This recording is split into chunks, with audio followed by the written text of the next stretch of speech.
Olá, muito boa tarde. Hoje é dia 18 de dezembro, hein? Último programa do ano, assim, o Natal já batendo na porta, mas ainda tem Fiz em Exame ao vivo aqui pela Exame, hoje para conversar com CSHG. Você é cotista de algum fundo deles? HGRU, HGRE, HGPO, que mais? Tem tantos, cara, tem tantos. O que está faltando aí? HGCR, tem um monte, né? Algum deles você deve ser cotista. E aí são tantos fundos que a gente vai conversar com dois gestores. Daqui a pouquinho eu converso, eu e você, com o Augusto Martins e o Bruno Margato, para a gente tirar dúvidas sobre todo esse portfólio.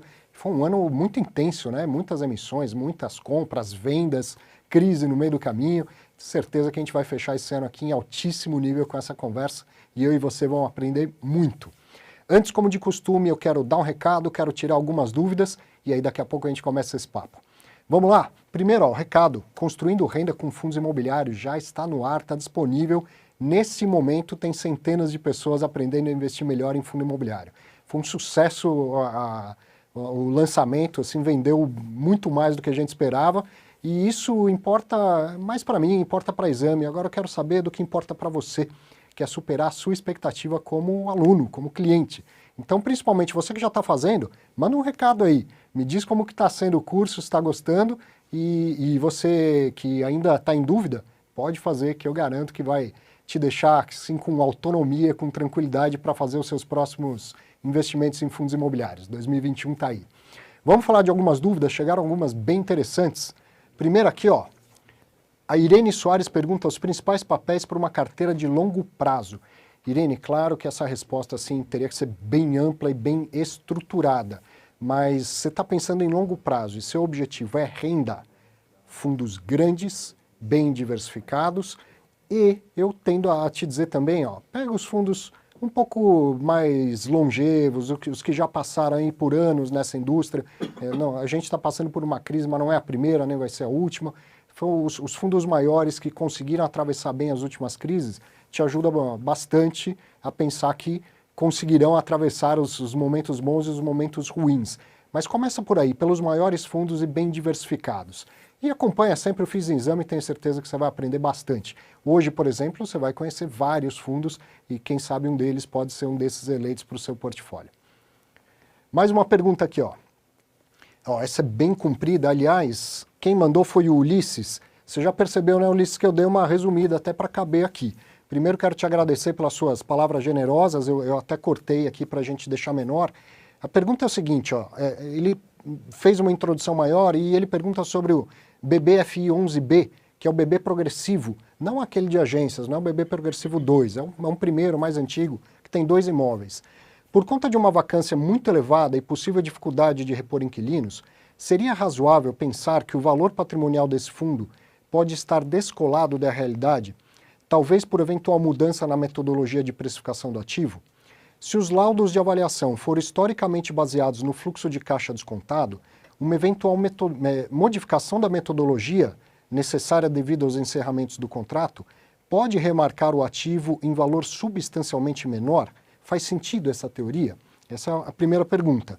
E depois, ó, pesquisei bastante e não encontrei nenhum laudo de avaliação do imóvel. Você sabe se existe algum diretório específico para consulta de laudos de avaliação? Forte abraço e muito obrigado. Obrigado você, um abraço também, Ulisses. É o seguinte, o laudo de avaliação ele não é de divulgação obrigatória. Tem gestora que divulga, tem gestora que não divulga. Algumas divulgam o laudo inteiro, outras, a própria consultoria que fez o laudo esconde algumas informações que são sensíveis, que não são públicas. Então tem gente que não divulga, tem gente que divulga parcial, tem gente que divulga ele inteiro. Obrigatório não é. Então não necessariamente você vai encontrar laudos de avaliação de um fundo, tá? E sobre a sua pergunta específica, que fala aqui sobre avaliação de ativos, aí eu vou passar a bola para o especialista nisso, né? Vamos chamar o Danilo Barbosa, nosso analista aqui com DNA imobiliário, ele entende muito de avaliação de ativos imobiliários, e aí eu passei a bola para ele, ele vai te responder com muito mais qualidade, técnica, com muito mais precisão. Danilo, conta para o Ulisses, faz sentido isso? Ele está pensando o seguinte, né? O imóvel está lá, tinha um contrato de longo prazo, agora está vazio e talvez, terminando o contrato, ainda nem alugue um outro imóvel. Um imóvel alugado e um imóvel vazio, tem que mudar a metodologia para fazer a avaliação? Bom, primeiramente, obrigado, Ulisses, pela pergunta. E respondendo direto sua pergunta, independente do nível de ocupação do imóvel, a metodologia de avaliação ela tem que permanecer a mesma, que o mais usual é a metodologia da capitalização da renda com base no fluxo de caixa descontado, trazendo o valor presente os fluxos de receitas e despesas e etc. Então, alguns pontos podem ser checados em caso de divulgação desse laudo de avaliação. E um deles é o tempo de carência e vacância desde o início do contrato, se esse imóvel está totalmente vago. O valor de locação, se ele condiz com o mercado e o que é praticado, e se ele está ocupado por um contrato atípico, se na perpetuidade é utilizado o valor de mercado, pois a perpetuidade ela não pode ser utilizada como valor do final do fluxo de caixa descontado, e sim o valor de mercado. E um último ponto que eu acho interessante verificar é a taxa de desconto, que ela vai medir o nível de risco frente ao mercado que é aquele imóvel enfrenta. Então, ou seja, se ele está numa região óbvia ou se ele está numa região um pouco mais difícil. Então, trocando em miúdos, o que vai responder essa pergunta é que pode estar descolado dependendo das premissas de avaliação que foram utilizadas nesse laudo de avaliação. Ô Danilo, então, pelo que eu entendi, uma coisa que poderia variar é a taxa de desconto, o risco. Se você, avaliador, Isso. está olhando um imóvel, ele tem um contrato ainda de 7, 8 anos. Evidente que o contrato pode ser rompido em troca da multa, aquela coisa toda. Agora, se o imóvel está vazio e numa região que está difícil de alugar, o fluxo não tem que ser muito mudado por conta disso, né? Mas o risco pode aumentar, a taxa de desconto pode aumentar. Isso, a taxa de desconto, o tempo de carência e vacância adotado no início do contrato pelo avaliador, ou seja, ele pode adotar ali que desde o imóvel está todo vago, então vai ter 1 ano, 2 anos e meio, 3 anos, até o fim do fluxo de caixa descontado, em termos de carência ou vacância mesmo geral daquele ativo que é problemático. Entendi. Muito bom. Obrigadão, um abraço. Obrigado, tchau, tchau. Tem mais uma dúvida, essa também super interessante, hein? Manda aí, Fabão. Olá, Arthur. Gostaria de entender o motivo das diferentes taxas observadas nos CRIs. Por que as taxas dos títulos atrelados à inflação são bem mais altas que as do atrelado ao CDI? Comum vermos, por exemplo, IGPM mais 7, mais 8, enquanto que CDI mais 2 ou 3. CRIs atrelados ao CDI nunca ganharão, então, dos atrelados à inflação? Obrigado e parabéns pelo programa. Obrigado você, Davi, pela pergunta super interessante. Se eu olhasse agora, só o ano de 2020, eu ia te responder sim, você está certinho na sua observação e tal. Mas não é exatamente isso. Eu trouxe até um gráfico, vou pedir para o Fábio passar, do CDI. O que a gente está vendo hoje? Essa situação aqui, ó, CDI a 2% ao ano, 1,9% na verdade, ela é super atípica. Então, no passado, quando era assim, CDI mais 2, 3, a gente estava falando de 14,25% mais 2% ao ano, 12% ao ano, mais 12% de CDI, mais 2% fixo. Então, é isso que explica essa diferença. Agora, se esse CDI for ficar baixo por muito tempo, vai mudar. A sua observação está corretíssima, mas ela se dá numa circunstância assim, muito específica e muito nova no Brasil. Se o CDI permanecer baixo por muito tempo, certamente vai mudar. Vai ter que ser CDI mais 5, mais 6, mais 7, né? Mas veja que, historicamente, o CDI era muito maior do que o IPCA. Então, a parte pós-fixada, que é o CDI, ela respondia pela maior parte da remuneração e o pré-fixado era algo a mais. O IPCA, quanto que é? Uma projeção de 4% ao ano. Então, IPCA mais 4. Você pensar em num CDI de 8, CDI mais 1 já daria até mais do que esse IPCA mais 4. Então a sua observação foi assim, muito precisa, muito bem feita. Mas quando a gente olha para trás, você entende o porquê que você chegou nessa dúvida. Tá? Geralmente o CDI era bem mais alto do que o IPCA. Essa é uma que eu tenho certeza que o Bruno Margato vai querer explicar também, porque crédito é com ele adora fazer essas coisas. Então vou fazer o seguinte, a gente já vai começar esse papo com o pessoal do CSHG, só um minutinho que eu agora vou sentar lá pertinho deles.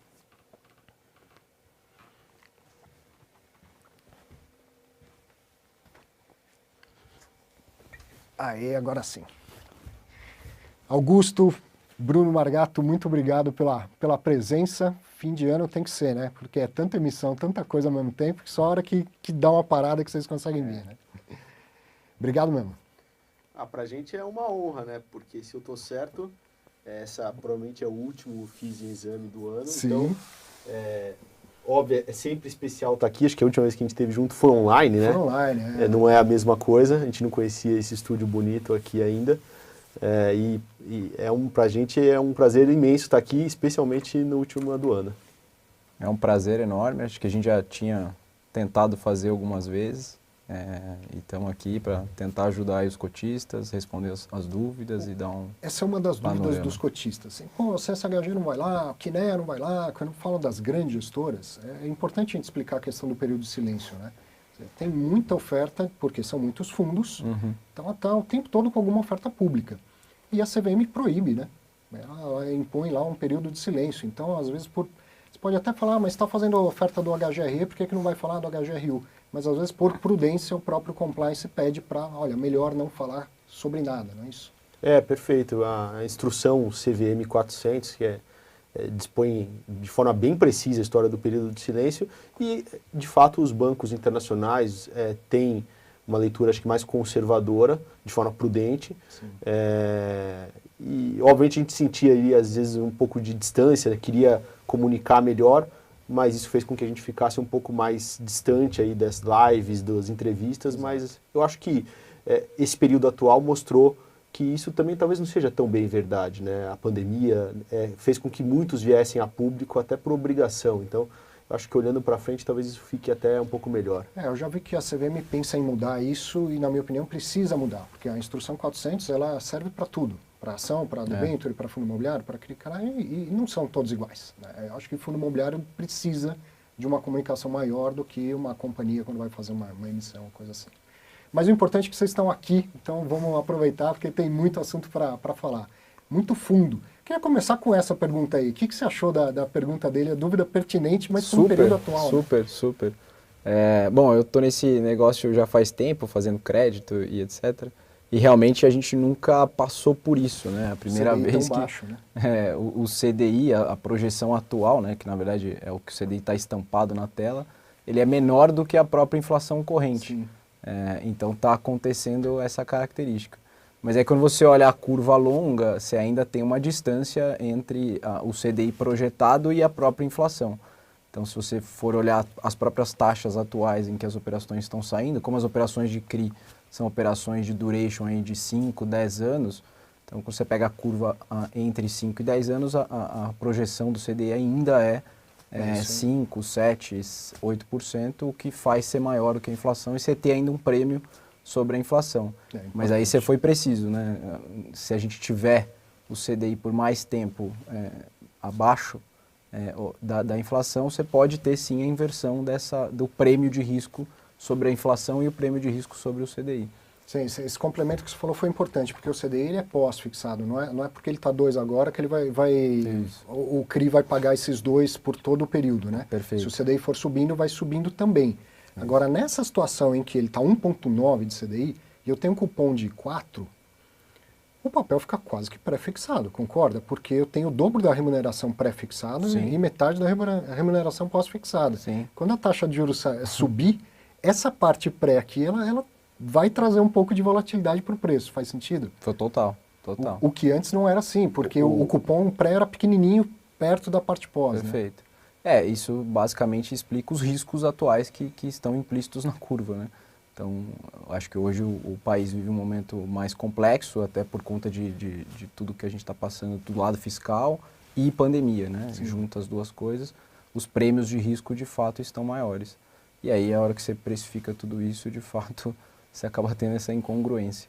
Fazem realmente, assim, o Complexo. 2020 é um negócio que eu passei o ano falando para as pessoas, joguem na loteria, porque tudo que é improvável está acontecendo em 2020, né? Quem sabe você ganha, porque também é improvável. Agora, é importante também, assim, hoje parece, né, as pessoas olham esse tamanho desse prêmio da curva de inflação, dos prêmios sobre a inflação, e é um pouco do que você falou, esse 2% é um momento que o governo está incentivando a economia e, de fato, é um momento que até tem uma discussão longa sobre o assunto, se está overshooting ou não esse 2%, mas os riscos estão aí. Então, você e todo para pré-fixado num momento como esse, me parece um pouco too much. Exato. Então, acho que as carteiras deveriam estar mais balanceadas de frente ao risco que a gente tem pela frente, tanto econômico quanto fiscal. Vou aproveitar então para falar um pouquinho do fundo de CRI. E especificamente, já que a gente está falando de inflação, queria que você comentasse também sobre GPM. Está conseguindo repassar IGPM nos fundos que eram atrelados, nos CRIs atrelados à IGPM. E como que foi atravessar a crise? Assim? De uma maneira geral, os fundos de CRI na indústria estão saindo muito bem. Sim. Muito bem. Mas a gente sabe que na ponta não está tudo 100%. Quer dizer, as estruturas de garantia se mostraram assim, eficientes nessa crise, né? Eu acho que é uma junção das duas coisas, né? Acho que o governo também foi bastante efetivo nas atuações que teve. Isso fez com que o mercado de crédito conseguisse sair melhor da crise. A própria correção monetária, né, que é o CDI-A2, isso a gente nunca viveu e isso de fato acho que foi o diferencial nesse momento mais complexo de pandemia e para a retomada. O país vai crescer esse trimestre consideravelmente, basicamente por conta disso. Isso tudo ajudou bastante esse momento de crédito e fez com que a performance também fosse boa, junto com a característica do CRI ter uma estrutura de fato muito robusta. Então, o que eu posso dizer é que é um pouco a nossa cabeça, a gente continua preocupado. Então, os riscos estão aí, a gente tem precificado da nossa maneira isso. A gente acha que os riscos para frente são complexos, o risco fiscal, o risco econômico. A gente está preocupado com a economia. Uma hora esses incentivos acabam também, né? Para os próximos 2 anos. Tem uma eleição, inclusive, para acontecer daqui 2 anos, que isso acho que traz uma complexidade ainda maior para todo esse processo. Então, visto isso, é um pouco do que eu falei, a gente ficar todo pré-fixado, que acho que tem várias carteiras que estão vivendo esse momento e de fato estão se beneficiando por estar mais exposto, porque o carrego é muito melhor, né? 7% mais inflação é bem melhor do que 2 mais 2, que é o CDI mais 2, porém os riscos estão aí. Então, daqui para frente eu acho que é um momento complexo. A gente fez boas mexidas na carteira para trazer um pouco mais para o presente, ou seja, ter um carrego melhor, a gente trouxe o fundo mais para a inflação, mas a gente continua com um pé grande dentro do CDI. Não dá para abandonar o CDI, porque daqui a pouco o juro tem que subir para conter uma inflação que uma hora chega. Isso. Eu vou pegar algumas perguntas, chegaram várias para vocês. E a primeira, se não me engano, é sobre HGRE, que já é a praia do Augusto aí, né? O Misael perguntou o seguinte: boa tarde, professor Arthur. Gostaria de saber dos gestores do CSHG se está no radar da gestora alguma fusão entre os fundos HGRE e HGPO. Haja vista que o mercado tem se direcionado cada vez mais para os FIIs multipropriedades. Obrigado, Misael. E aí, HGRE pode engolir o HGPO, Augusto? De uma forma direta, não é o nosso plano. Já foi discutido algumas vezes, mas não é o nosso plano. A gente, quando pensa fundo imobiliário, a gente acredita que o bom fundo imobiliário ele deveria ser grande, diversificado no seu ativo e no seu passivo. Então, ativo, imóveis, créditos, locatários, etc., tipologia de contrato, e no passivo, tipologia de investidor. E a gente definiu que cada segmento teria o teu fundo de gestão ativa. Então, o HGRE de escritórios, o HGLG de logística, o HGRU surgiu por conta disso, por a gente ver uma gama de imóveis que não se enquadravam nem no logística, nem em escritórios, então por isso criar um fundo híbrido de educação e varejo, principalmente. Mas então, por isso a gente decidiu que o crescimento vai ocorrer ao longo do tempo, ou decréscimo se for algum momento necessário, por venda de ativos e amortização pelo HGRE, e o HGPO é um filho querido, que teve inclusive boa performance ao longo do tempo, mas que deve permanecer com a vida dele própria. Então vou aproveitar para te perguntar sobre o HGPO, a gente falou de valuation, e eu tenho a impressão que deve ter uma mineradora de Bitcoin lá no HGPO, porque a cada ano que passa, vem os laudos de reavaliação do ativo e eles destoam da maioria. Vocês divulgaram vários fatos relevantes, a HGRE foi reavaliado e deu 5% a mais no patrimônio e tal. Aí vem o HGPO, esse ano acho que foi 18%, mas nos outros anos anteriores, 20%, 30%, quer dizer, esses ativos têm uma valorização muito acima da média. E eu tenho certeza, tenho plena confiança no laudo, quem faz é a CBRE. Aliás, Walter, espero você aqui em 2021, vai ser um prazer te receber. Tenho plena confiança na avaliação da CBRE. Mas o que explica esses ativos terem valorização muito acima dos outros? É uma ótima pergunta e acho que está ligado um pouco com o que o Danilo comentou antes. Primeiro, não tem uma mineradora de Bitcoin, isso eu tenho certeza, porque a gente acompanha o consumo de energia do prédio e a gente sabe que a mineradora de Bitcoin consome muita energia. Eu ainda tenho dúvidas como que é tudo isso, mas eu sei que não tem. E o que acontece é que os avaliadores, via de regra, refletem no laudo mais os fatos do que as perspectivas. Então, as perspectivas afetam o laudo. Sim. Então, uma perspectiva de uma vacância menor, uma perspectiva de uma alocação maior, mas os fatos são inequívocos, né? Então, pegando em números, o HGPO, a gente fez uma estratégia que foi muito bem executada entre vacância e preço e investimento também, que começou lá em 2017, a gente foi reduzindo vacância e testando preço. Uma pessoa que trabalhou junto comigo falava de uma forma muito simplista. Se você ganha todas, você está sendo muito mole. Se você perde todas, você está sendo muito duro. Perfeito. Então, foi tão simples quanto isso, a gente testando os preços. No começo, para o fundo não ter muita vacância, talvez um pouco mais flexível. E depois cada vez mais duro. Isso fez com que, na prática, a gente conseguisse, a gente inclusive reportou no último relatório anual do fundo, abril desse ano, como foi essa curva de revisionais, ou seja, a curva de preço. E na ponta, a cada alocação nova, ela foi mais cara. O que aconteceu na prática com o laudo? Aquele cenário que era mais conservador, que contemplava uma parte do estoque de locatários num preço, mais um potencial futuro, foi ficando cada vez mais efetivo. Para você ter uma ideia, em números, a gente teve aí, isso tudo reportado, locações que estavam em R$140 o metro quadrado, 150, e que foram revisionadas para R$200 o metro. Caramba. Quando você mostra isso para o avaliador, não tem dúvida que são os R$200 que ele tem que contar pelo menos para os próximos 3 anos. Quando você estava lá no 150, fica a dúvida. Vai subir, mas vai subir para quanto?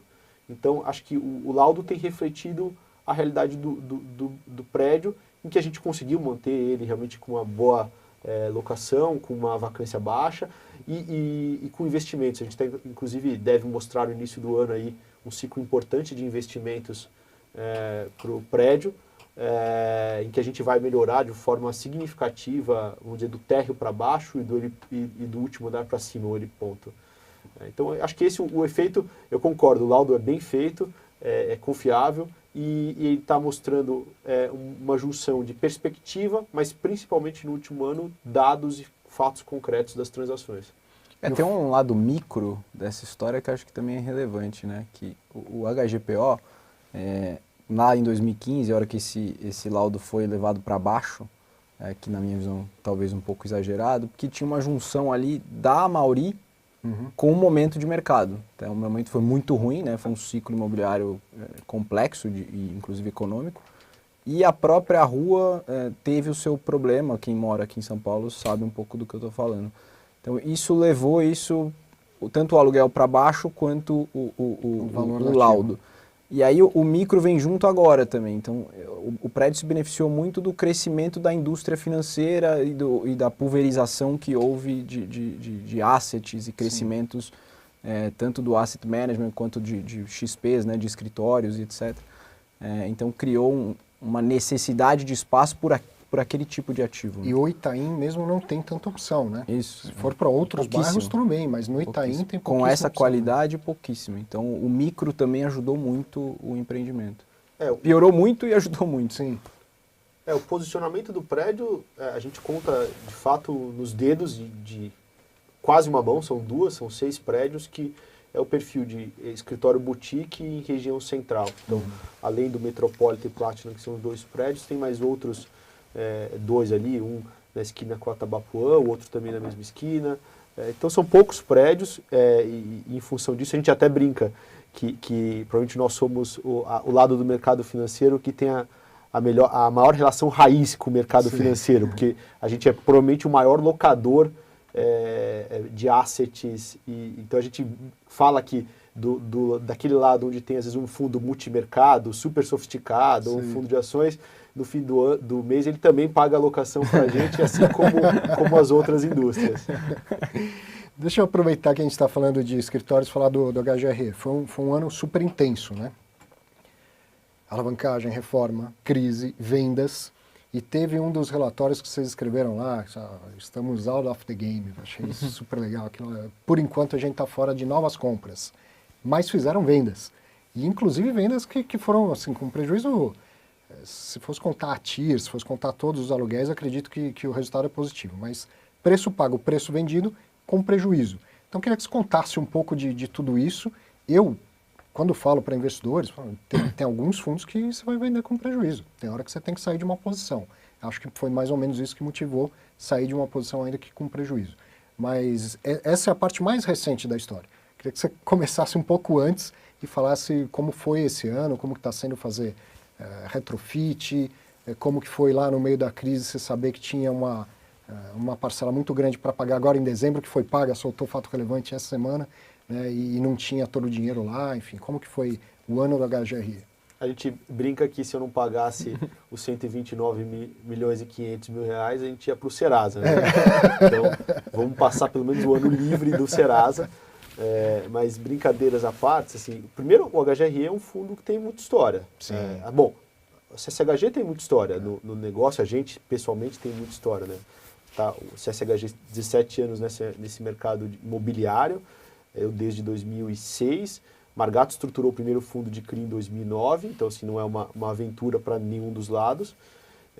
E o HGRE tem os seus ajustes de portfólio, ajustes que não significam que o portfólio estava errado. Significa que ele tem, dentro da realidade atual... Vai mudando ao longo do tempo. Exato, ele tem que ir... Uma coisa é um fundo de 100 milhões de reais, outra coisa é um fundo de 2 bi de reais. E quando a gente decidiu, por exemplo, comprar o Martiniano no final do ano passado, a gente olhava sempre muito preço. Porque eu digo que a arte do fundo imobiliário é equilibrar preço e yield. Ou seja, é um fundo pagador de renda, mas não é por isso que a gente vai pagar qualquer preço. Sim. Quando a gente olhou ali, depois de uma performance de locação muito boa, nos parecia um preço muito atrativo. Entrar no Martiniano a 10.500 o metro quadrado pós-retrofit, comparado com o Delta Plaza, que a gente estava vendendo a 14.500, 15 o metro quadrado, na mesma micro-região. Tomamos esse risco. O que mudou de lá para cá? Veio uma pandemia. Aliás, olha que curioso. O banco fez um evento no início de 2020 que chama LAIC, no final de janeiro, talvez um segundo ou o maior evento do mercado financeiro, 3 mil pessoas, e uma das perguntas era, qual é o maior risco do ano de 2020? E o coronavírus ficou com 8% apenas. Caramba! Então, olha como foi um ano atípico. A gente até sempre pensou assim, se soubéssemos do coronavírus, mudaríamos muita coisa? Dos portfólios líquidos, talvez alguma coisa, mas no portfólio de imóveis, não muito. São mercados ilíquidos. E o que a gente fez de lá para cá foi, a gente olhou os preços das transações que estavam ocorrendo agora, a gente pega Chucre e Zaidan, várias transações em torno de 22, 23 mil metros quadrados, em prédios de excepcional qualidade, mas a gente tinha convicção de que esses preços eram corretos, vamos assim dizer, na nossa modelagem, no início do ano. E quem olha a modelagem sabe que quando você agrega um risco, o preço tem que cair. Sim. Então, a nossa discussão sobre coronavírus, sobre pandemia e escritório, não era se existia um risco ou não, era qual o tamanho do risco. Perfeito. Mas dado que existia um consenso de que existia um risco, o valuation, ou seja, o valor da transação, não poderia ser o mesmo. Então, o out of the game, e eu digo que assim, uma das coisas que de fato a gente melhorou nos relatórios foi colocar um pouco de sentimento mesmo, né? Ou seja, não são máquinas que geram os fundos, são pessoas, né? Sou eu, Margato, tem mais 17 pessoas lá, parte em casa, parte no banco. Foi falar isso, nós estamos out of the game por uma convicção de preço e por uma convicção de que aquilo não seria o melhor para o HGRE. Numa junção entre onde a cota estava precificada, com um desconto contra patrimonial, versus na margem qual que era o preço que a gente compraria. Então, de uma forma muito simplista, eu olhava o melhor prédio comparável na região da Chucre e Zaidan, que é o edifício Chucre, locado para Vivo, a gente comprou de uma empresa listada, da BR Properties, está marcado no book value em torno de 15 mil reais o metro. Na emissão, fazendo conta de regra de 3, é como se ele valesse 13.500, e eu teria que comprar prédios na casa de 22 o metro na região. Então, essa relação nos parecia desfavorável para o fundo, e desfavorável para o potencial de crescimento do fundo, dado que, diferentemente da indústria, a gente entrou nessa crise com uma vacância acima do mercado, por decisões nossas, enquanto que a indústria está abaixo do mercado. Por exemplo, o Paulista Star foi num retrofit e aumenta a vacância. É uma decisão do fundo que aumenta a vacância, mas tem um porquê lá na frente. Né? Então, essa opcionalidade de reduzir vacância e aumentar a renda além da inflação, a gente entendia que seria diluída, por isso o out of the game. E aí, dentro da reciclagem de portfólio, em que claramente a gente está com o objetivo de vender duas coisas, e aí tem outras, mas as duas mais óbvias, tudo que não é escritório, ainda tem um ativo, que é um ativo Dom Pedro, em Atibaia, a gente já vendeu um outro ativo de varejo, e as lajes individuais. O que é laje individual? É uma laje num prédio onde a gente... Tem um andar do prédio. Exato, a gente não tem representatividade em todos os aspectos, nem no econômico, ou seja, não é representativo na carteira do fundo, mas nem representativo no imóvel. Se eu quiser decidir um investimento, eu não vou conseguir. E o Park Tower, que foi essa venda, um andar, a gente tem 2 andares, agora um só, no condomínio Cidade Jardim, já existia um objetivo claro, a gente tinha uma convicção de que abaixo de R$10.000 o metro era um mau negócio, independente da visão estratégica. A gente tinha comprado ele num preço alto, ou seja, a história de onde você compra aí no ciclo, ela de fato importa, porque você vai comprar em preços dentro de um ciclo, então você pode ser melhor ou pior dentro do ciclo, mas os preços vão estar caros ou baratos em função de onde está o ciclo.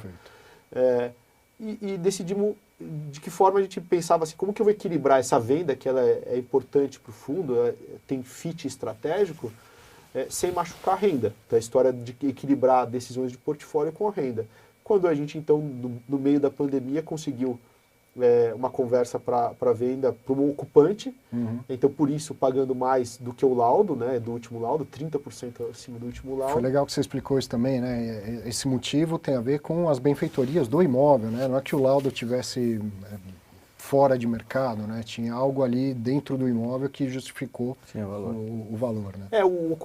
A compra para o ocupante, historicamente, tem um prêmio contra a compra para o investidor. Porque N questões que fogem ele não vai gastar da lógica. Mudar, né? Ele não vai reformar, ele já está lá. Exemplo, o controlador da empresa que comprou o andar mora no condomínio Cidade Jardim, no residencial. Então, ele queria um escritório ali.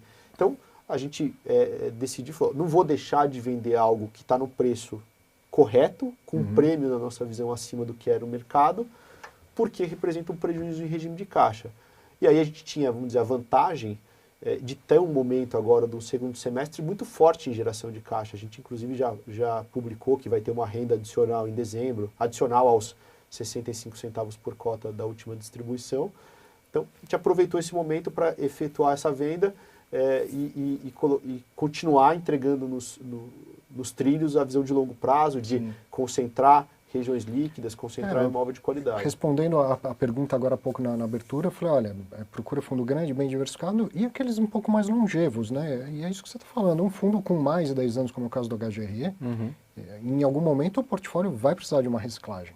Não é que a compra tenha sido errada desde o começo, não é isso, mas a cidade vai organicamente indo para outros lugares que nem sempre aquele que se espera no momento da compra, né? Mas é interessante olhar a história do ciclo, né? Porque muitos investidores, a gente fez um trabalho gigantesco com os investidores institucionais para aculturá-los no fundo imobiliário, e a história de você ter um veículo que é perpétuo, né? Ou seja, não tem fim, a pergunta é, e aí, quando o ciclo estiver pior, né? O que você faz? E a nossa convicção é de que esse veículo perpétuo, de fato, não é para você desmontar o veículo. Vamos dizer, chegou no momento melhor do ciclo, você vende os ativos e acaba com o fundo. Mas a nossa visão é de como monitorar o risco da carteira em função disso. Então, se a gente estiver indo para um ciclo para baixo, é hora de deixar a carteira mais defensiva, é hora de ter mais qualidade. Se o ciclo está favorável, é hora que você pode tomar um pouco mais de risco, porque isso vai trazer retorno. Então, a história de também e moldando o risco da carteira conforme... Como o empreendedor imobiliário, o cara que é profissional, ele conhece muito bem o ciclo, mas ele lança em todos os momentos do ciclo. Só que no momento bom ele lança mais, no momento ruim ele lança menos, Exato. mas ele não fica de fora do mercado. Exato. Né? É o especulador que sai correndo no momento bom para construir, às vezes o cara nem entende de imóvel, sai construindo, e depois acho que é ruim no momento ruim. O Margatos, teve alguém in the game, foi... Né? HGRU e HGLG. É verdade. Esse ano, principalmente pela logística, foi incrível o número de emissões e de alocação. Vou pegar algumas perguntas que vieram para os dois e aí a gente aproveita para falar desses fundos. Ó, o Bruno está em todas. Obrigado mais uma vez, Bruno. Olá, Arthur, boa tarde. Gostaria de aproveitar a presença do Augusto em seu programa para fazer uma pergunta. Saiu na mídia que um consórcio formado pelo BTG Logística, a Aurea Asset, a construtora São José e clientes do Wealth Management do Credit Suisse adquiriram o terreno da fábrica da Ford. A parte da aquisição correspondente ao Credit Suisse terá alguma relação com o fundo, né, com o fundo imobiliário, ou foi um investimento realizado por veículo diferente? Forte abraço. Nesse caso, não tem nada a ver. Clientes do banco e que não tem nada a ver com o fundo imobiliário, né? Sim. Pode mandar outra, Fábio, por favor.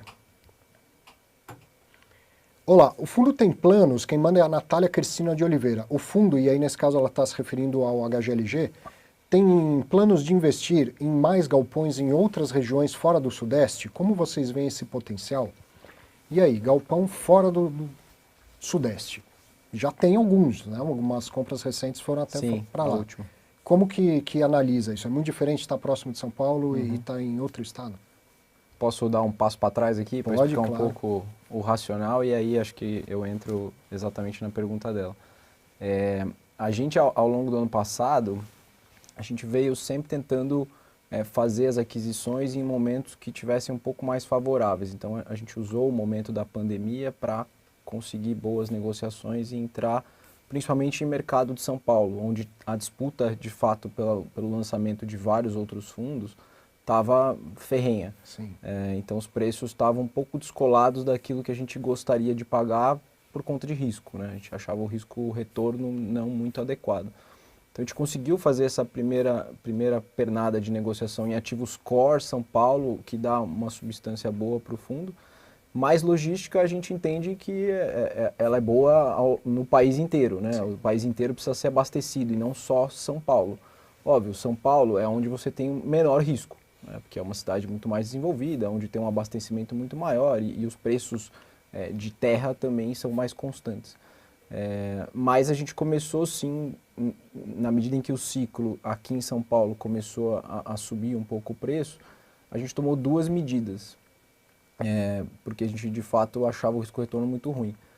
A primeira vamos desenvolver ativos nesses lugares, onde eu consigo, dado os riscos de comprar num preço que acho que está caro, é melhor eu tomar o risco de obra e locação, porque dado o preço que eu vou pagar no yield on cost, faz mais sentido do que eu pagar 3 pau Construir é mais barato do que comprar pronto, embora tenha todo o risco da construção. Exatamente. Vis-a-vis o risco-retorno, sempre olhando o risco-retorno. Então, eu entrar a 1.800, 2 de yield on cost e tomar esses dois riscos é melhor do que eu pagar 3, 3,5 num galpão. Essa é a conta. Até 4, já está saindo nesses níveis. Então essa foi a primeira decisão. E a segunda foi buscar outras regiões. Regiões que também fossem líquidas, que tivessem grandes capitais, grandes abastecimentos e onde a gente tivesse de fato menos risco no portfólio. Então a primeira delas a gente já concretizou, a gente fez uma aquisição em Recife, que é o centro do Nordeste, basicamente. E Recife é o estado mais desenvolvido em termos logísticos e industriais do Nordeste, junto com a Bahia, mas em termos logísticos, Recife é mais ainda do que a própria Bahia. Então é um ponto estratégico para a distribuição tanto de Norte quanto Nordeste. A gente fez essa primeira aquisição, que são dois ativos, na verdade, um pronto, já alocado, e um segundo que a gente também está desenvolvendo. Então a gente comprou uma parte de um terreno, estamos iniciando já o desenvolvimento, a obra começa agora em janeiro, aproveitando também esse ciclo imobiliário positivo. Sim. Então acho que tudo também corrobora dessa tese, estar no ciclo imobiliário positivo, onde a gente acha que vai ter uma absorção de galpão nos próximos anos, porque tem essa necessidade. e fizemos, então, essa desregionalização, vamos dizer assim, no portfólio. E acho que esse é um efeito da pandemia que vai perdurar, né? O e-commerce, em São Paulo, nas capitais aqui do Sudeste, tal, já era um negócio bem consolidado. Você comprava, demorava um dia, 2 dias. Ó, quem é mais eficiente entrega no mesmo dia. Quem não é de São Paulo está habituado a esperar 30 dias para chegar um tênis que ele comprou. Sim. Com a pandemia, não dava mais. Tinha que chegar. Então a gente viu a Amazon comprando galpões fora de São Paulo, Mercado Livre, né? Então eu acredito que, óbvio, o risco vai ser maior, sempre estar em outro estado mais afastado, mas aquela população daqueles estados que consomem, eles não estão mais dispostos a esperar 30 dias para receber um tênis. Então a logística vai ter que se desenvolver nessas regiões também. O investimento é dado, não é nem mais uma dúvida. Tanto que já teve uma absorção de mais de 1 milhão de metros só pelo e-commerce. E a estimativa é que aconteça mais 1 milhão no ano que vem ou mais. Basicamente por tudo isso que você explicou. É uma adequação do mercado que estava de um jeito e precisa se adequar a uma outra característica do próprio consumidor. Então isso vai acontecer, por isso que esse ciclo, tanto micro quanto macro, para a logística, a gente está bastante confiante. Vem uma oferta de galpões também já meio dada, que a gente já está mapeando grande também. Tem bastante coisa para acontecer, tem investimentos sendo feitos. Então acho que os empreendedores já estão se é um segmento muito rápido de vir mais oferta, né? O ciclo, obviamente, é menor, né? Você constrói um galpão em 12 meses, óbvio que você tem o ciclo todo de compra de terreno e aprovação, que demora, aí vai depender um pouco da tua localização. Mas essa oferta está vindo e vai se adequar a toda essa demanda que também já está mapeada. Tá? Então, dos dois lados, a gente tomou as providências. A gente está indo, olhando alguns outros pontos logísticos também, além de Recife. Tem mais outras 2 localizações que a gente quer ter dentro do portfólio e já estamos trabalhando em cima disso. Seja via desenvolvimento, seja via investimento em galpão pronto. E esse lado do desenvolvimento é importante. A gente, um pouco parecido com a tese aqui até do próprio HGRE, a gente tomou a decisão, acho que diferente dos demais players, de trazer o desenvolvimento para o próprio veículo. Sim. Né? O veículo é um veículo um pouco mais barato, vamos dizer assim, do que um veículo que, se fosse desenvolvimento, o custo é maior, né? Para se fazer todo o desenvolvimento exige mais equipe, exige mais pessoas e etc. Porque é um trabalho bastante maior. Mas a gente tomou a decisão de fazer isso dentro do próprio veículo, não criar um veículo novo que fosse de fato, daqui a algum tempo, competir com a gente mesmo. Não tem um fundo de desenvolvimento que depois vende para o HGLG quando está pronto. Quer dizer, o próprio HGLG tem o core em renda, mas também vai desenvolver em paralelo. Ou seja, eu não vou criar esse problema daqui a algum tempo, basicamente porque tem uma questão de remuneração, então a gente acha que assim a gente está bem remunerado. A gente traz todo o upside para o próprio cotista, né? Obviamente o cotista também está entrando um pouco mais no risco, a gente também não está pisando tão forte no acelerador, ou seja, a gente vai expor aí 10 a 20% do portfólio nesse momento positivo do ciclo, e a gente fez isso com cuidado também. Então a gente também tinha um momento favorável do fundo, onde a gente também reciclou o portfólio. Então a gente começou o ano vendendo 3 ativos, a gente fez um lucro dentro do fundo, de ativos que não eram core para o fundo. A gente continua esse processo de reciclagem também, então tem coisas para acontecer dentro do fundo que vão fazer com que a gente consiga trazer esse ciclo de investimento para o portfólio e esse ganho lá na frente sem mexer na renda. Porque a gente já tinha um ganho na renda para acontecer, que era advindo das vendas que a gente estava fazendo. A gente está falando de um fundo com praticamente 250 mil cotistas, não é isso? 260 quase. 260 mil cotistas. E a gente que está contando com a renda. Né? Exato. A gente sabe que o investidor pensa muito na renda. O desenvolvimento ele traz um pouco de risco, por isso que acho que são 2 coisas necessárias para um fundo desenvolver. Tamanho, não dá para um fundo de 200, 300 milhões querer desenvolver.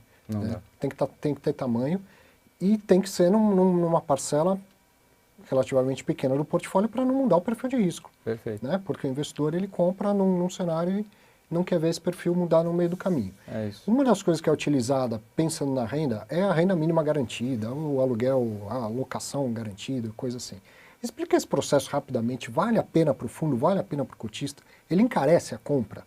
Sim, muito. Encarece a compra. Na verdade, a renda garantida você está comprando, pelo menos todas as que aconteceram até então, você está comprando um ativo pronto, pelo preço de um ativo pronto. Entendi. O que o empreendedor está dando para o comprador, que é o fundo, é uma garantia de que ele vai pagar um determinado aluguel até o ativo ser, ou por um determinado período, né? Não necessariamente até ser locado.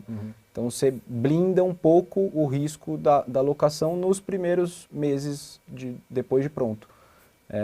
Mas você está pagando o preço full. O cara está te vendendo um ativo pronto. Quando eu estou dando com todas aula, as margens deles, né? Quando eu explico renda mínima, eu falo que é um dinheiro que sai à vista do seu bolso direito e volta a prazo do Exato. seu bolso esquerdo. É uma conta net zero. E eu acredito, assim, a renda mínima voltou com tudo esse ano, mas a gente está falando de um ano que o mercado cresceu bastante. Daqui a alguns anos, os fundos vão estar tão grandes que você não vai precisar nem da renda mínima para desenvolver um galpão, concorda? Que um desenvolvimento não vai impactar a distribuição de renda. A gente já está seguindo assim. Todos os nossos desenvolvimentos, nenhum deles tem renda mínima garantida.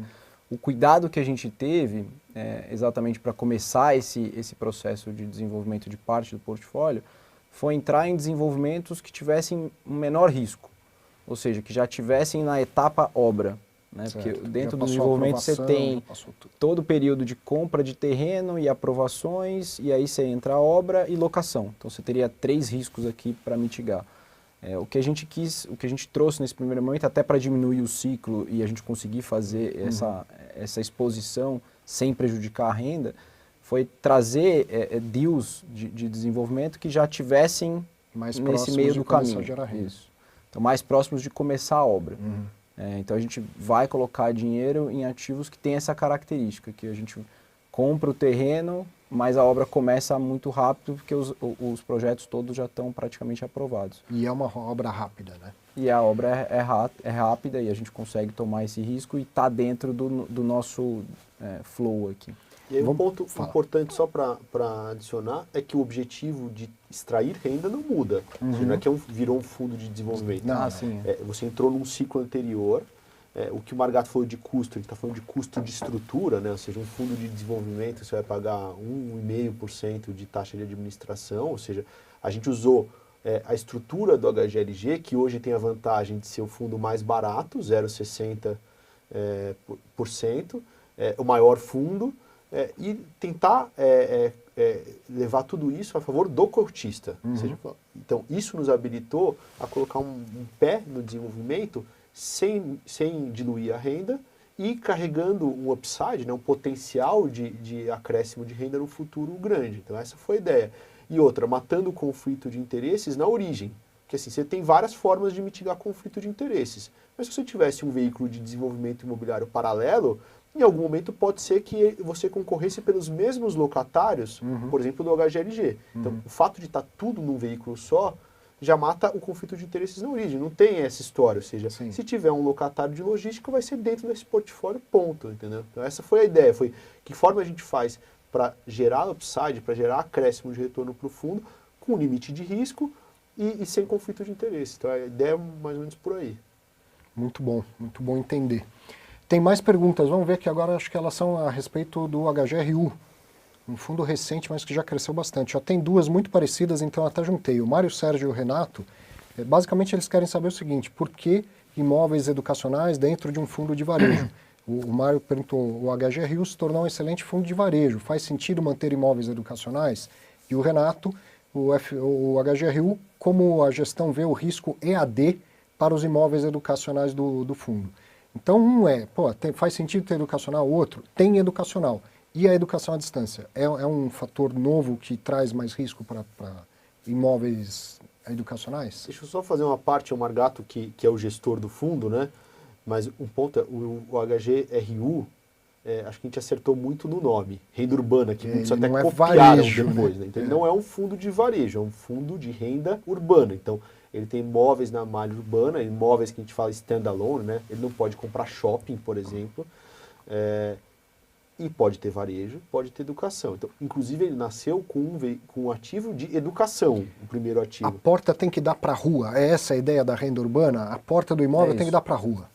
Então, assim, dada essa explicação, aí eu acho que a pessoa mais correta para falar do fundo é o Margato, mas a gente gosta de nomes que sejam intuitivos, né? Então, renda urbana foi essa ideia, ter um fundo de renda urbana, malha urbana, e basicamente educação e varejo. Aí. A tese é um pouco essa. Então, assim, por que educação, varejo e a gente também quer ter alguma exposição em saúde no futuro? Basicamente porque são imóveis dentro da malha urbana que tem essa característica um pouco do que você falou, né? Tá na rua. Ou seja, o cara entra pela porta e acessa o ativo. Acho que essa é uma característica que traz o quê? Traz a questão do ponto comercial. Sim. Tá? Então, se você olhar os nossos ativos hoje, todos eles têm essa questão muito enraizada, seja de educação, seja de varejo. Porque o ponto comercial é muito importante, tanto para a empresa que está alocando, quanto para o próprio ativo. Ele não é só um ativo imobiliário, ele tem um ponto comercial ali que tem valor. Por quê? Porque ele já está instalado lá há muitos anos, os bairros cresceram no entorno, foram adensados e as pessoas usam aquele ativo como um ponto comercial. Né? Isso que dá uma característica de ponto e traz valor ao ponto.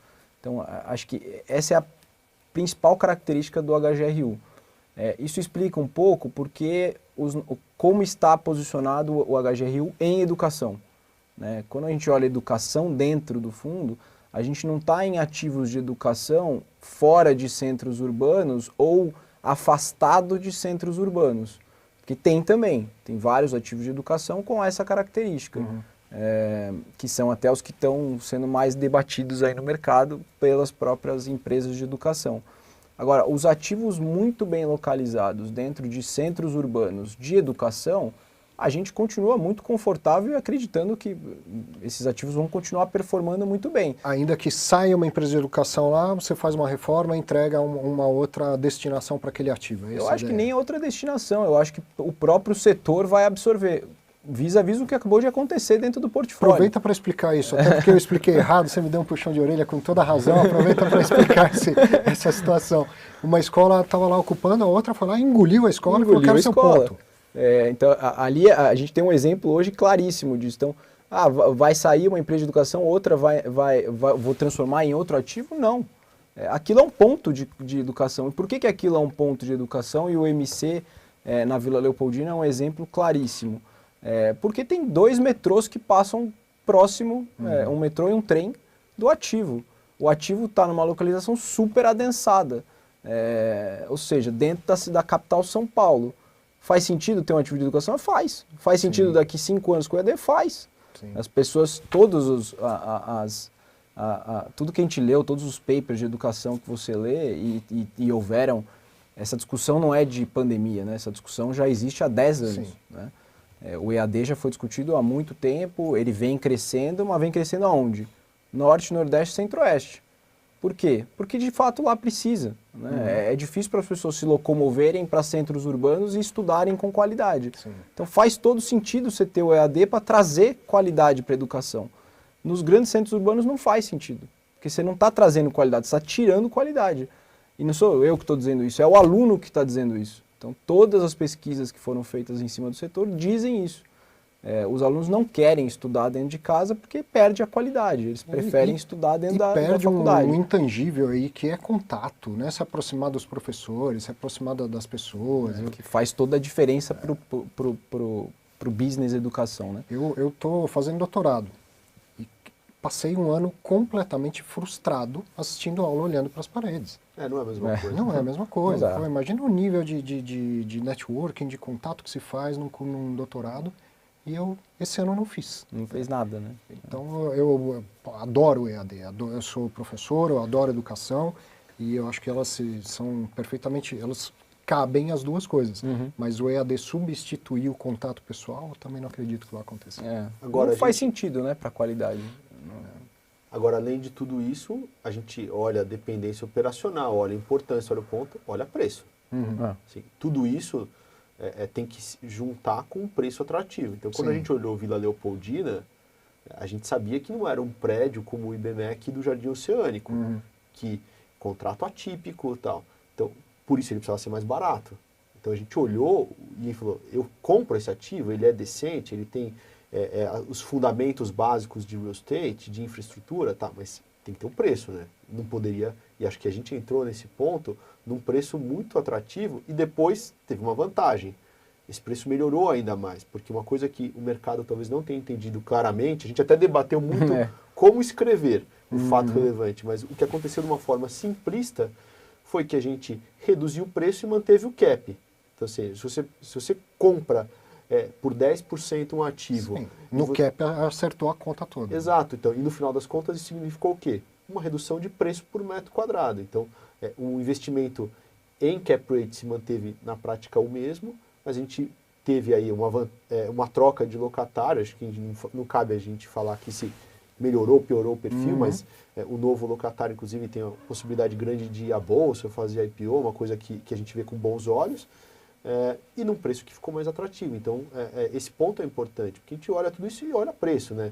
E uma parte desse preço foi parar numa multa, numa engenharia financeira, para trazer um resultado que dá para distribuir para o cotista. Uma pequena parte, né? Ou seja, a maior parte foi para o preço, então a gente teve um desconto de quase 15%, que já era, na nossa visão, barato, a gente já tinha entrado no ativo a 3.500, 3.400, com o desconto foi para 3. Então a gente comprou o ativo a 3 mil metros, assim, você construir um ativo de educação na Vila Leopoldina 3 mil metros, eu diria que você não constrói. Sim. Então, acho que na nossa visão, por que foi importante ter o preço? Né? Porque possibilitou a gente conseguir negociar bem com um novo locatário que é maior e que, a princípio, tem características de mais longo prazo. Então, trouxe o benefício de um crédito, não vou dizer melhor, mas de um crédito mais simples, né? Ou seja, que uma empresa maior. A gente pagou 15% a menos e alongou o contrato. O contrato foi para 16 anos, era um contrato de 12, atípico. Então, a operação foi muito boa para o fundo.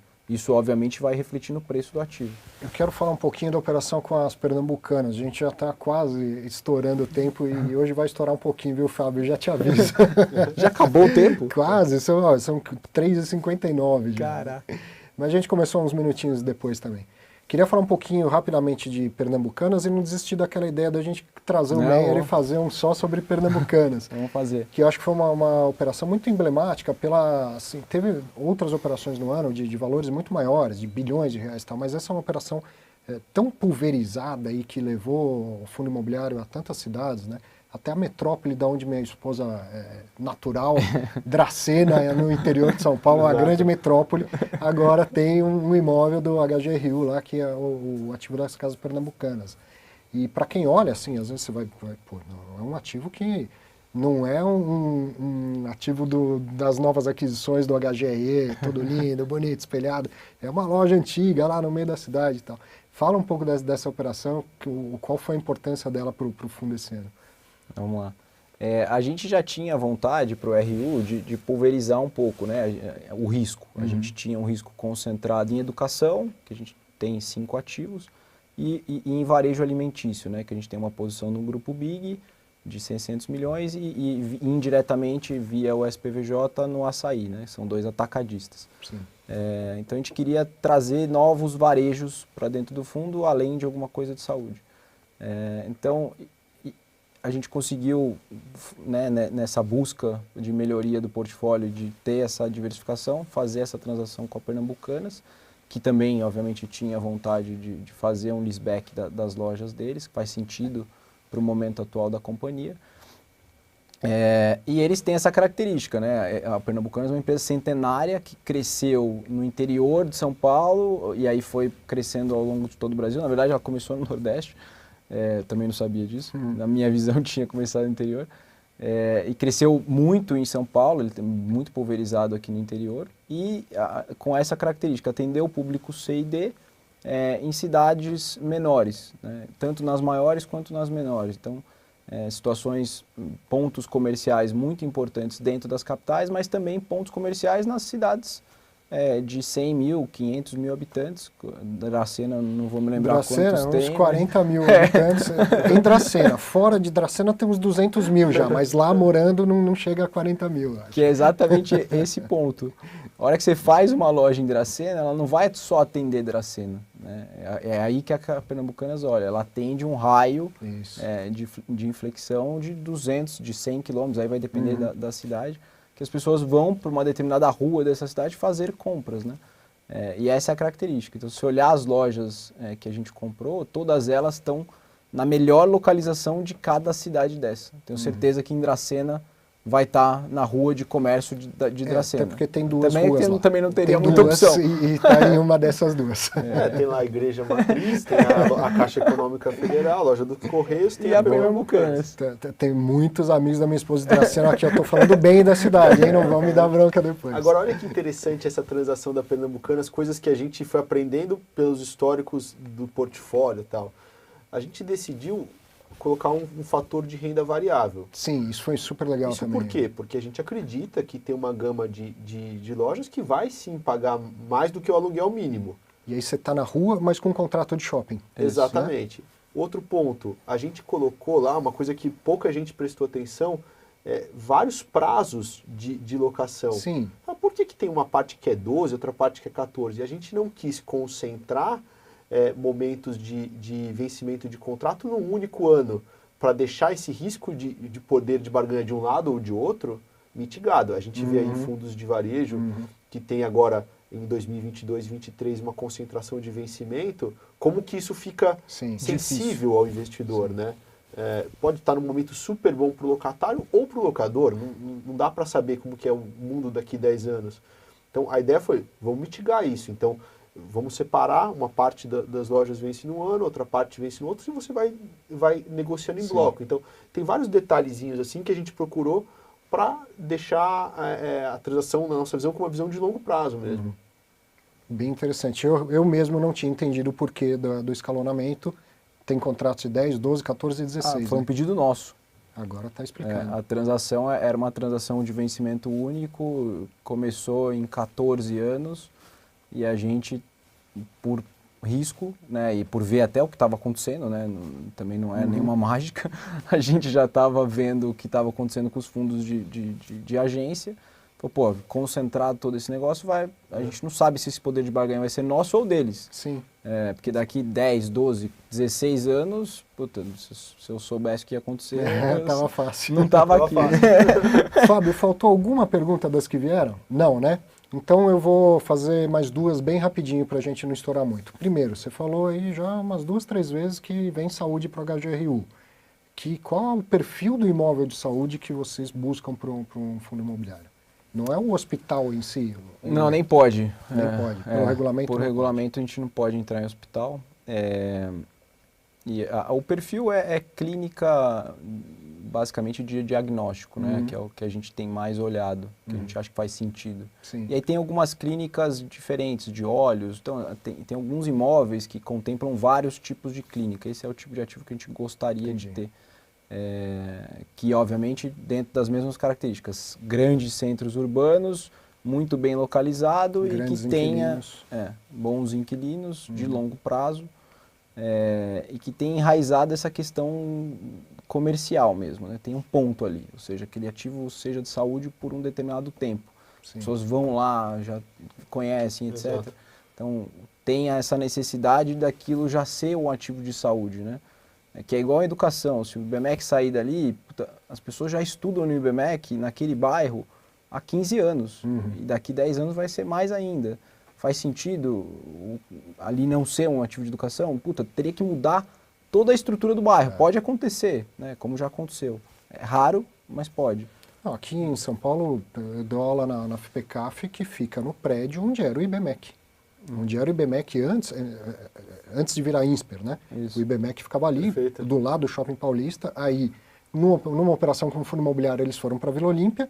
E imediatamente outra escola de alto nível foi lá e ocupou o espaço, porque já existe esse fluxo que você está falando, né? Pessoas que vão lá para Agora, a saúde nunca vai ser o mais relevante, tá? Óbvio.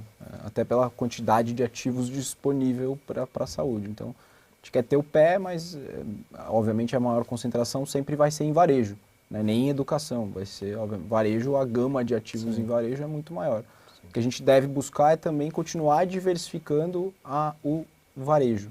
Então hoje a gente já tem varejo, vamos dizer assim, atacadista, né, de supermercados, etc. Agora varejo vestuário, ou o Pernambucanas é um pouco mais que isso.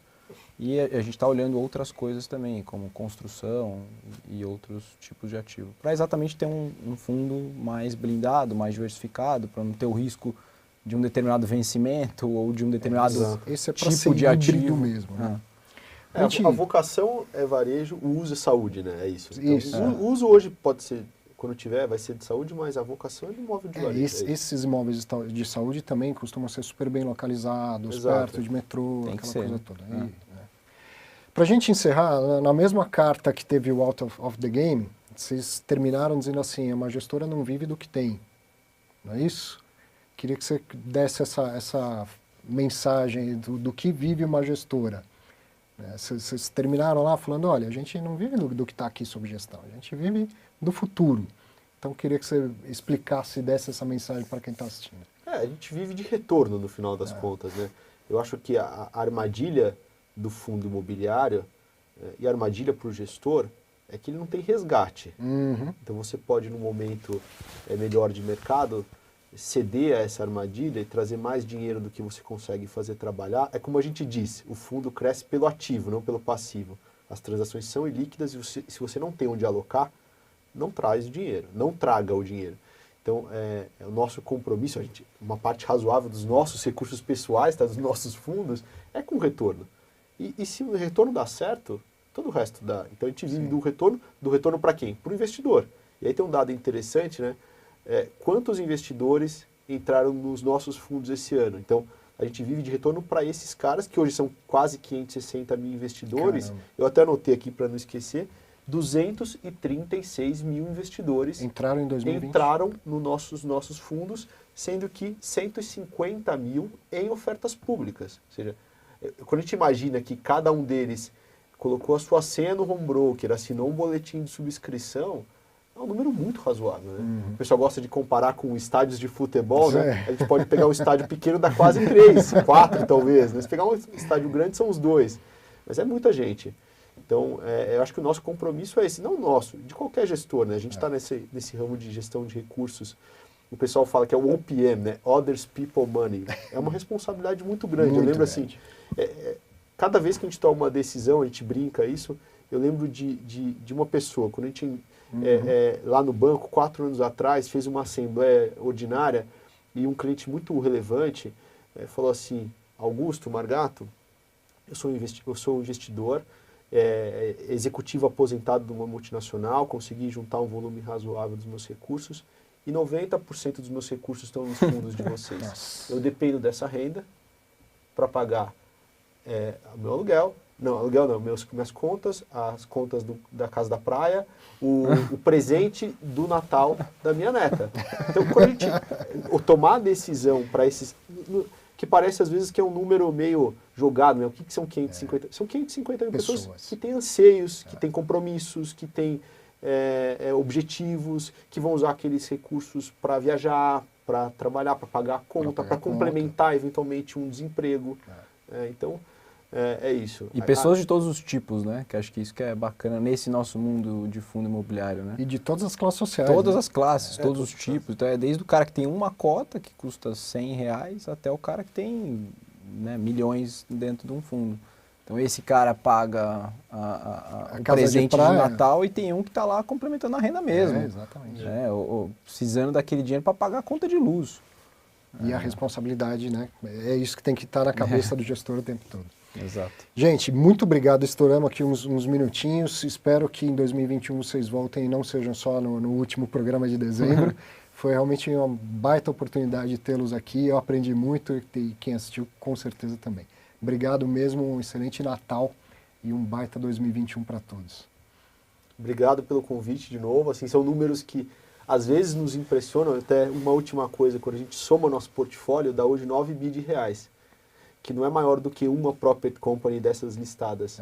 Se pegar as 3 somadas, dão o nosso portfólio. Então, de fato, é um portfólio grande, é uma história longa. Estar aqui com você hoje foi um prazer, que tenha um final de ano maravilhoso e que a gente possa, em 21, voltar várias outras vezes para se aprofundar em N aspectos do portfólio. Tomara, as portas estão sempre abertas, mais vocês com seus períodos de silêncio lá, mas portas abertas. Obrigado aí, Arthur. Feliz Natal a todos, Feliz Natal a todos os cotistas. Um bom ano a todos. Teremos. Obrigadão, parabéns pelo trabalho. Obrigado. Para você, então, preciso te avisar uma coisa, a gente entra em recesso agora, né? Semana que vem já é Natal, a gente volta em janeiro, mas ainda vai ter uma surpresa aí nas próximas semanas para você.